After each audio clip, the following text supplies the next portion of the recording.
Dans l'art de la réquisition, l'État français montre de réelles aptitudes à se démarquer et à se faire remarquer. Premier incident avec le groupe suédois Molink, auquel Paris a voulu interdire l'exportation de masques depuis sa plateforme installée à Lyon. La commissaire européenne suédoise Ylva Johansson a observé récemment que le blocage des exportations par Paris était, je cite, inacceptable. La tension est donc forcément et rapidement montée entre Paris et Stockholm pour ce lot de 4 millions de masques alors que les deux pays font partie de l'Union européenne, vous le savez.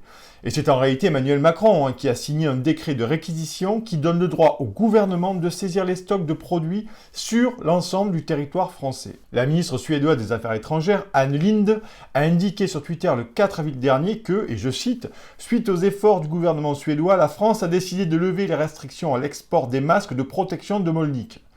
Cela signifie que des équipements essentiels à la lutte contre le coronavirus peuvent être distribués au reste de l'Europe. » Fin de citation. Il est à noter que cette réquisition ordonnée par le chef de l'État, Emmanuel Macron, est contraire bien entendu au partenariat stratégique signé entre la France et la Suède, mais également, et ça c'est très intéressant, au principe de coopération de base de l'Union européenne.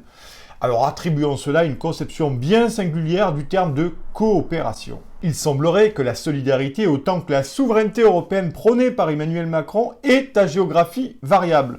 Et on ne sait plus du coup si c'est le vin européen ou la girouette élyséenne qui tourne au gré des changements de direction et de l'urgence. Et lorsqu'on sait que ces masques étaient destinés à l'Italie et à l'Espagne, la situation paraît totalement ubuesque.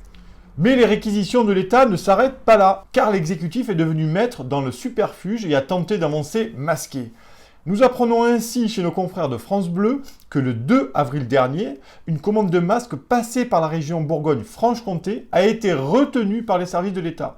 Et ce dimanche 5 avril, 2 millions de masques ont été, je cite, intégralement réquisitionnés par l'État, sans concertation ni même information préalable, fin de citation, au profit de la région Grand Est, information délivrée, bien entendu, par le Conseil régional de Bourgogne-Franche-Comté dans un communiqué.